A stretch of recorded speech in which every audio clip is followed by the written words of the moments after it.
everybody, welcome to Wild Boy Movies, the place to talk movies, and today we're going to be reviewing Peter Pan's Neverland Nightmare, the third installment of the Twisted Childhood universe.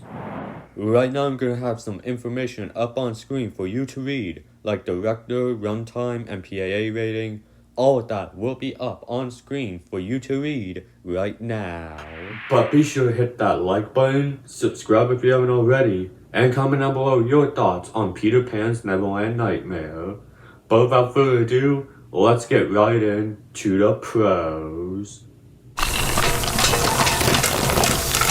Alright, starting off, I gotta say that I do like that this movie went ahead and went with a more darker and serious tone when in comparison to like the second Blood and Honey movie. Now, I did recently also watch the first Blood and Honey movie, which I will have a review for that one out soon. I have a lot to say with that one, but this movie does have a more serious tone and is darker than what we got with Blood and Honey 2, which I did give a positive review. But I will say that I do like that this movie went in a more darker and serious tone in comparison to like Blood and Honey 2, because they do tackle like Tinkerbell in here is an addict, and we got a twist in here which I will elaborate later, and I thought they did that pretty well. I also do think that the director of this movie, Scott Chambers, who does play Christopher Robin in the Twisted Childhood universe in Blood and Honey 2, did a pretty good job with like the direction of this movie and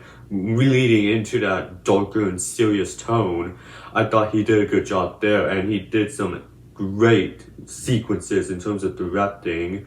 I also thought that the actor they chose to portray Peter Pan in this movie also did a pretty good job. I don't remember the guy's name from the top of my head, but I thought he did a great job as this menacing villain of Peter Pan. I also do like the main characters that we got in this movie with Wendy and Michael. I thought those characters were also pretty good, and I liked their dynamic relationship with Wendy wanting to save her younger brother from Peter Pan before Michael was sent off to Neverland, and I thought they played that relationship pretty well. Although I will say, I don't know if it's just me, but throughout the course of the movie when Wendy is on screen, in my head I thought, why does she look like Haley Steinfeld? Like, I'm not even kidding. Like, I have a photo comparison up right now with Wendy from Peter Pan's Neverland Nightmare and Haley Steinfeld as Kate Bishop in the Hawkeye series. That's just something that I noticed. Also, I'm gonna go ahead and say that the kill sequences that we got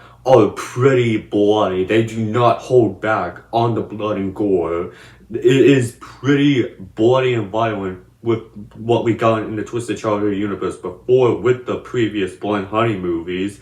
I haven't seen the Bambi one that came out just a couple of months ago. I'm waiting for that to go to streaming. But yeah, I thought the bloody kill sequences that we got in here were pretty good, and yeah, they did not hold back with a lot of these sequences. Like, we got limbs being removed and all that stuff. It's pretty cool to see on screen, especially with it being practical effects.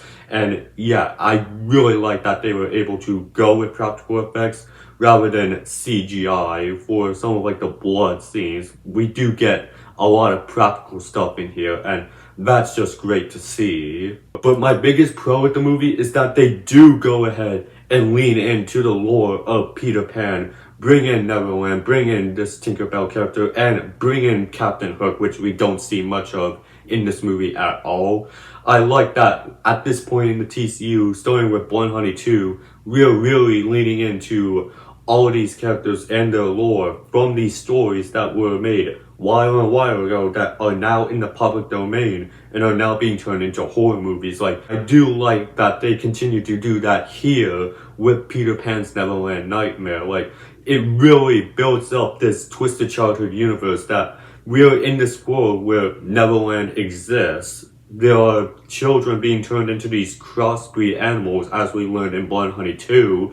And we got a killer deer going around murdering people. And we also have a murderous puppet doll coming to life to slaughter some people. Like, it really builds out this twisted childhood universe lore that I can't wait to see all these characters go ahead and come together in the upcoming Poonaverse movie that I believe is coming out in 2026. So I do think that, yeah, this movie is another good addition to the Twisted Childhood universe and makes me a bit more excited to see all these other movies that Jagged Edge Productions has in the works or has already released. But there are things holding this movie back from being the best of the TCU, which I currently think belongs to Winnie the Pooh Blood Honey 2. So let's get right into those cons. Alright, starting off, I gotta talk about the character of Tinkerbell in this movie. Now, yes, she is included in this movie, and really the main thing that is selling you with this character is that she's an addict, that she thinks that a certain substance is actually pixie dust, which I do think that is a clever idea, but they don't really use Tinkerbell that much in the movie.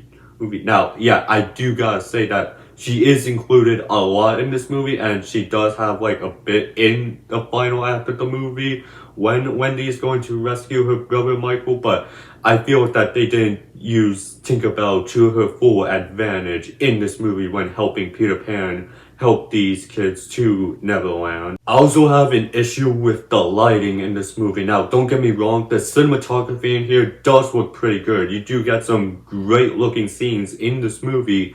What I'm talking about is that we go to like a house in this movie where it's supposed to be nighttime, but when we go to the interior of the house and we look at the windows, it looks like that it's sunny outside and it's supposed to be daytime when we just established in like the previous shot that it's supposed to be nighttime outside.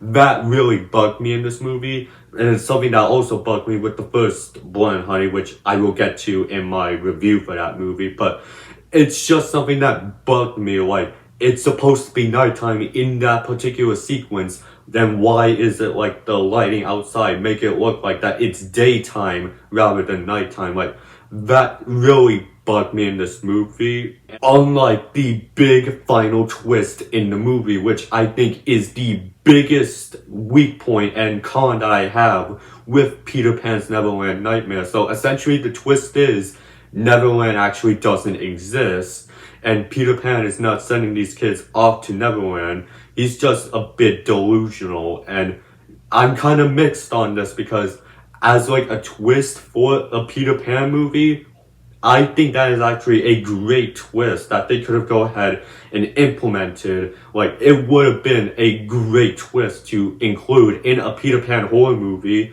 The only problem I have with it, this movie is set in a broader universe where we have crossbreeds, a killer deal, a puppet doll that is alive, and they're all supposed to come together in a big crossover film.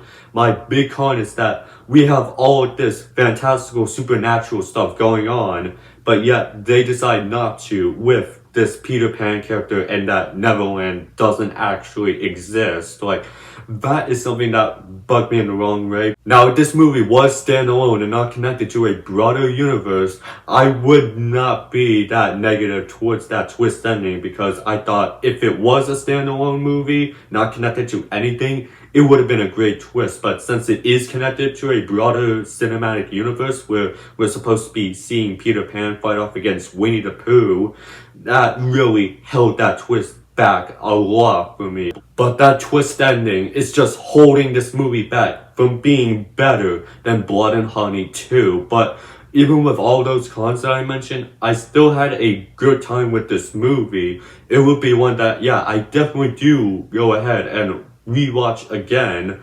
But I do think that in comparison to like the 3 TCU movies that I've seen, the 2 Blind Honeys and this one, I say this one is in like a middle ground in between. Now that opinion could definitely change whenever I see Bambi the Reckoning and Pinocchio Unstrung and all these other movies, but yeah, I felt like that this is a good movie, but far from being the best of the series.